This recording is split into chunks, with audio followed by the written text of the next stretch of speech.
Hello students, welcome to superposition principle and its numericals. Numericals से ज़्यादा अच्छा concept clear होता है। ठीक है, डेफिनेशन मैं आपको बता देता हूँ, कोई बहुत बड़ी चीज़ नहीं है।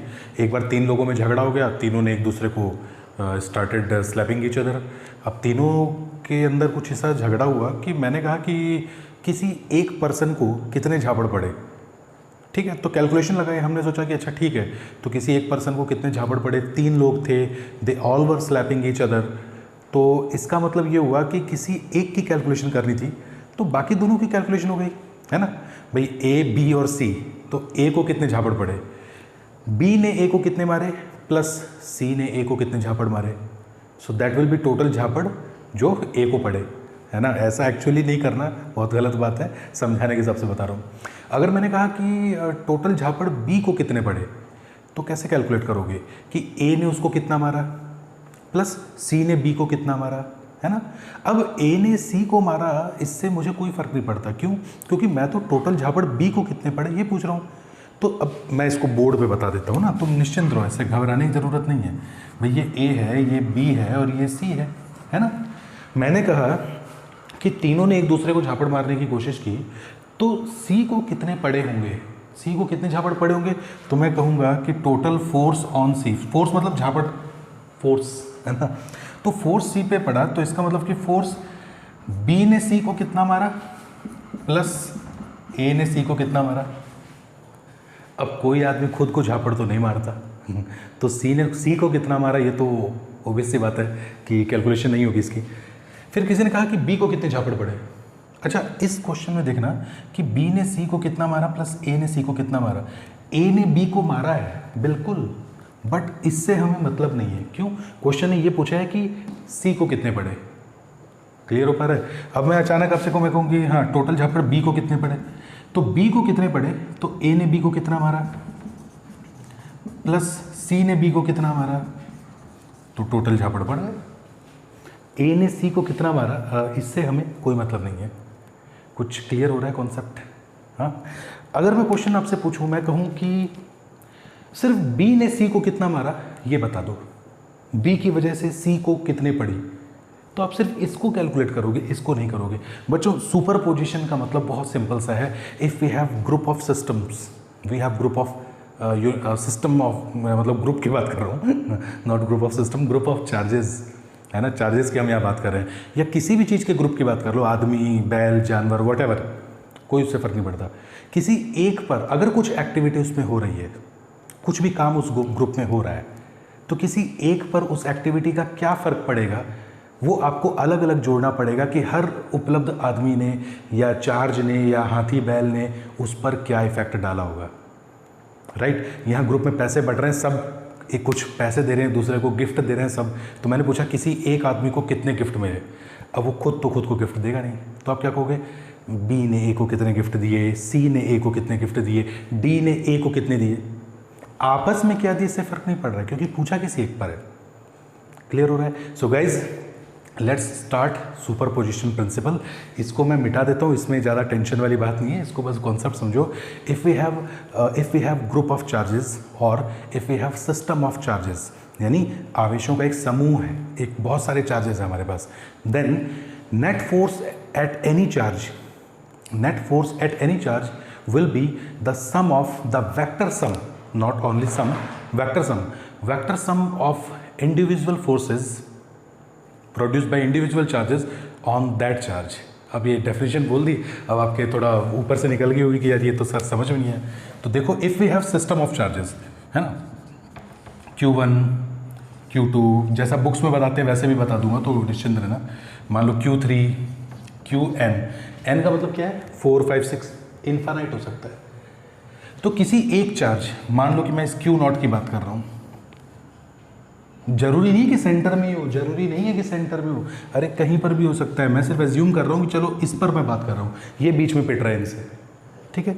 सो अब इनकी डिस्टेंस भी देख लेते हैं। मैंने कहा भैया ये डिस्टेंस जो है, इसको मैं नाम दे देता हूँ R01, है ना, फाइनल 0 है, इनिशियल 1 है। ये जो बीच की डिस्टेंस है, इसको मैं दे देता हूँ R02, 2 से 0 की ओर। इस डिस्टेंस को नाम दे देता हूँ R03, ठीक है। इसको और अच्छे से बना देते हैं। आप बोलोगे सर हमेशा रफ कार्य कराते रहते हैं बस, ठीक है। ये जो डिस्टेंस है इसका नाम है r0n, ठीक है। तो इस तरह से मैं बात कर रहा हूँ। तो अब मैंने कहा कि भैया what will be net force on charge Q0। So if we have system of charges or group of charges, then net force on any charge will be vector sum of the forces produced by individual charge on that charge at which we are calculating net force। यानी कि किसी एक charge पे लगने वाला net force जो है वो बाकी चार्जेस द्वारा इस पर लगाए जाने वाले फोर्स के वेक्टर सम के बराबर होगा। इंडिविजुअल फोर्स यानी 1 Q0 पे कितना लगा रहा है, अब 1 का कैलकुलेशन हो गया, हटा दो। फिर ये इस पे कितना लगा रहा है, इसका कैलकुलेशन हो गया, हटा दो। ये इस पे कितना लगा रहा है, ये इस पे कितना लगा रहा है, कर दो। चारों को ऐड कर दो, वेक्टर सम करना, क्योंकि हम फोर्स एक वेक्टर क्वांटिटी है, डायरेक्शन लेनी पड़ेगी। वेक्टर सम कर देना, आ गया net force on any other charge. आप चाहें तो नेट इलेक्ट्रिक फील्ड भी निकाल सकते हैं बच्चों। देखो यहाँ देखो, अब मैं कैसे कैलकुलेट कर रहा हूँ। F/Q0 नेट लिखने की जरूरत नहीं है, F/Q0 से पता लग जाता है। और मैं साथ में E भी लिख रहा हूँ, E दोनों वेक्टर है, ताकि आप ये ना सोचो कि सर आपने ये इलेक्ट्रिक फील्ड और फोर्स में अलग अलग आता है, आपने अलग अलग नहीं करवाया। बच्चों एक ही कॉन्सेप्ट है, नज़र आ रहा है क्या? बहुत बढ़िया नज़र आ रहा है। तो बच्चों ये ध्यान रखो कि Q0 पे लगने वाला नेट इलेक्ट्रिक फील्ड और Q0 पे लगने वाला नेट फोर्स दोनों की कैलकुलेशन एक साथ कर सकते हैं। बहुत जरा सा फ़र्क होगा, ठीक है। अब वो फ़र्क क्या होगा ये देखिए। मान लो मुझे नेट फोर्स निकालना है Q0 पे, तो F/Q0 कैसे करेंगे? ये आ जाएगा F force on Q0 due to Q1, force on Q0 due to Q1। इसको लोग कई बार 0 भी लिख देते हैं, तो मैं चलो 0 लिख देता हूँ। मैं Q0 लिखने की जगह सिर्फ नॉट लिख दे रहा हूँ, ठीक है। तो इसका हो जाएगा F01 यानी force on 0 due to 1, force on 0 due to 1 vector, plus force on 0 due to 2, अलग अलग सॉल्व कर रहा हूँ, plus force on 0 due to 3, plus dot dot dot force on 0 due to n। आ गया आंसर, बस हो गया, दैट्स इट। अब लिख दो, चलो वैल्यू लिख दो। F0 इज इक्वल टू भैया कितना होता है 0 और 1 के बीच में net Columbian force K Q1 Q2।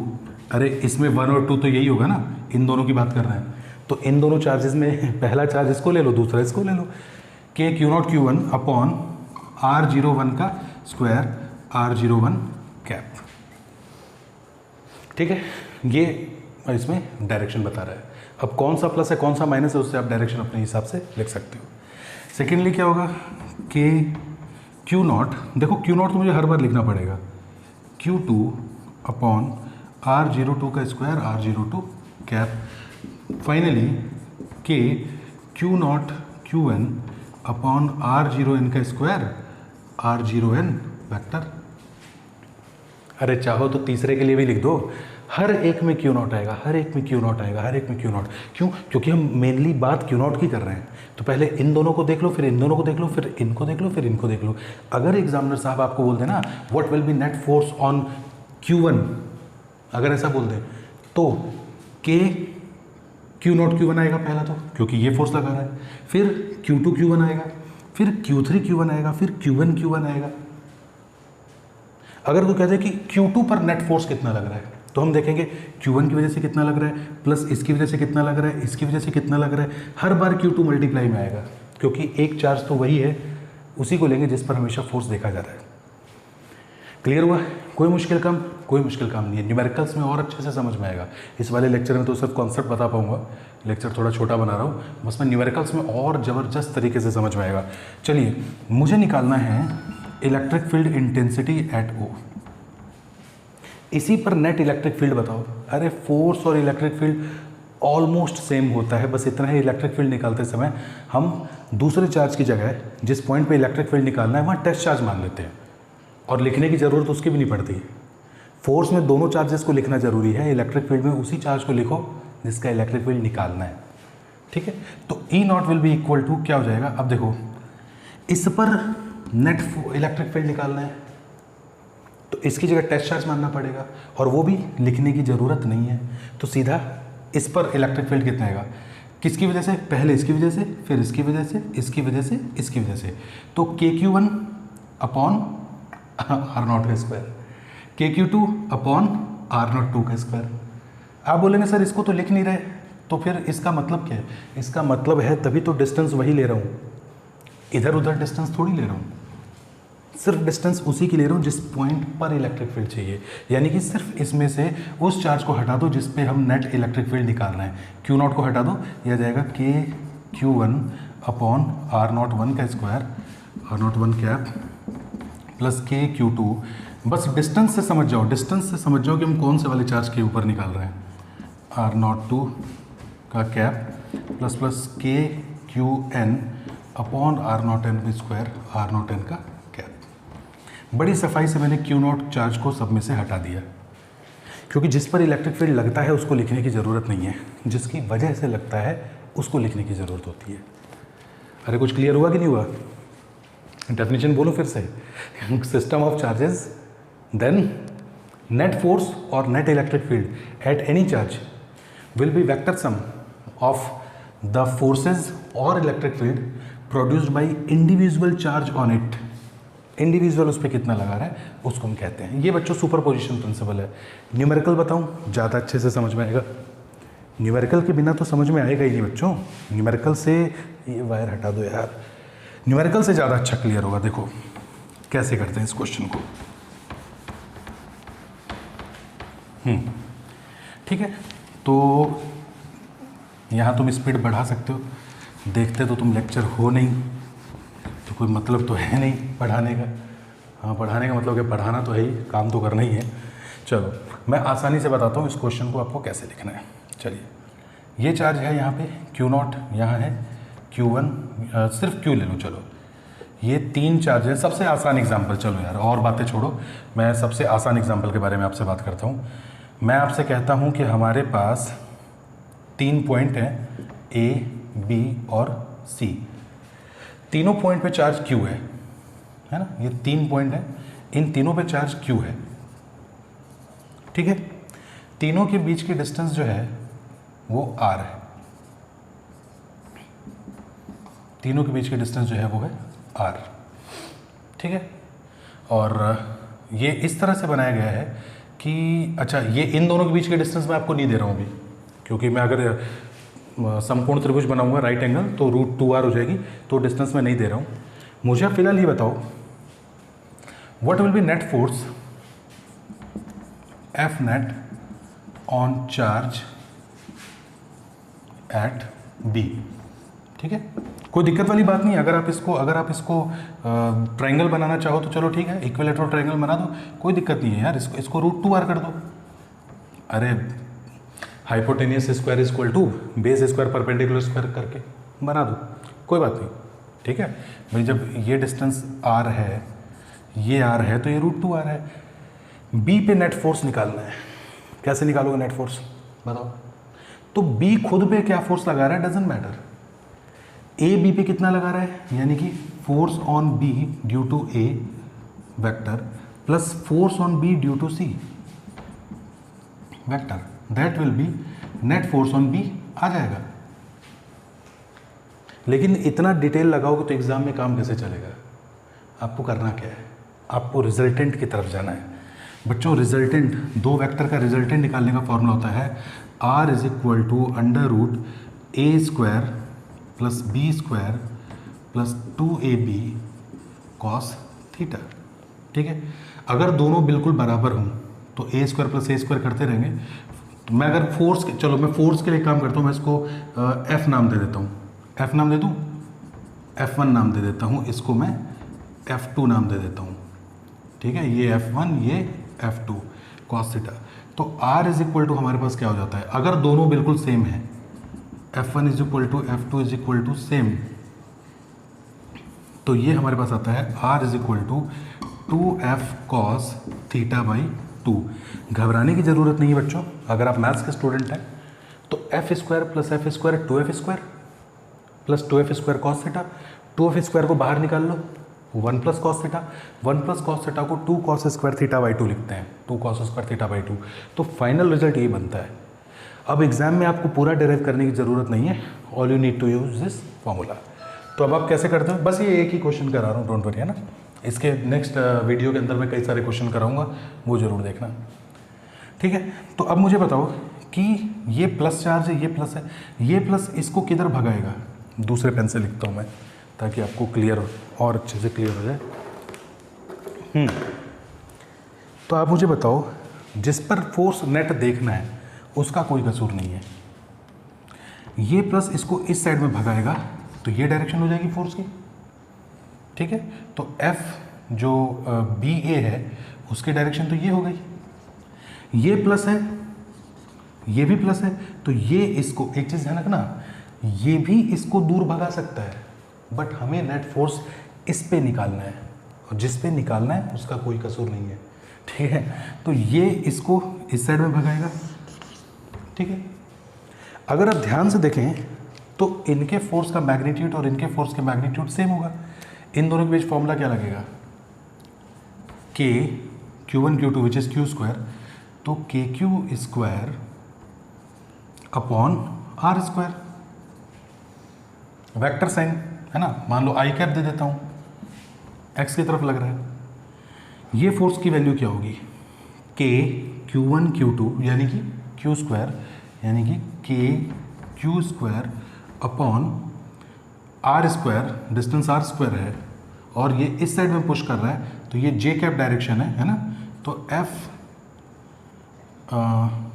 Force on B, ये J कैप में ऊपर की तरफ जा रहा है, J कैप कर दो। हालांकि इतना लिखने की ज़रूरत नहीं है, मुझे पता है कि तीनों चार्जेस सेम है, और जिस चार्ज की हम कैलकुलेशन करना चाह रहे हैं उनकी डिस्टेंस भी सेम है, तो फॉर्मूला फोर्स का सेम आएगा, और फॉर्मूला सेम आते ही मुझे ये फॉर्मूला लगाना है। आई और जे में 90 डिग्री बनता है, cos 90 जीरो बन जाता है, समझिए। तो कोई दिक्कत वाली बात नहीं है, कोई टेंशन वाली बात नहीं है। आप यहाँ 90/2 करो, 45 में आंसर आ जाएगा।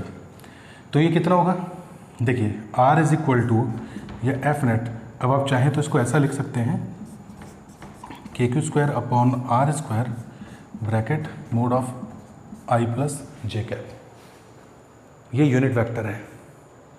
अब इसको अगर आपको करना है तो आपको अंडर रूट करके इसका स्क्वायर करना पड़ेगा। तो आप अंडर रूट करके जब स्क्वायर करेंगे तो ये आई कैप, आई डॉट आई 1 होता है, जे डॉट जे 1 होता है, तो ये √2 हो जाएगा। तो हमारे पास मोड ऑफ आ जाएगा √2 KQ square upon R square, under root करके इसका स्क्वायर करना है।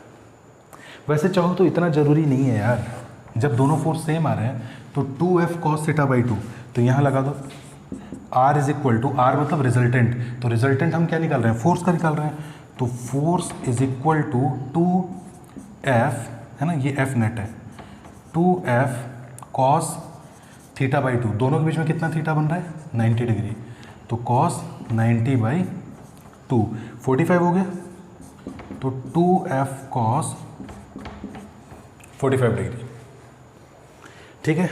तो ये हो गया 2F यानी कि KQ square upon R square, किसी भी एक का फोर्स, F मतलब किसी भी एक का फोर्स, तो KQ square upon R square cos 45, cos 45 कितना होता है बच्चों, 1/√2। ध्यान से देखें तो ऊपर 2 है, ये √2 है, ये इसको √2 बना देगा, इसको √2 बना देगा, ठीक है। तो अगर ध्यान से देखें तो आंसर वही आया है जो इसमें आया है। मैग्नीट्यूड आया है √2 KQ square upon R square. Clear हो गया कॉन्सेप्ट। तो इस तरह से बच्चों हम न्यूमेरिकल करते हैं। तो इस वीडियो में तो ज़्यादा हमने क्वेश्चन नहीं कर पाए हैं, जो नेक्स्ट वीडियो में बनाने जा रहा हूँ उसके अंदर बहुत सारे क्वेश्चन करेंगे, उसको ज़रूर देखिएगा, ठीक है। कैसा लगा वीडियो ज़रूर बताइए। Thank you.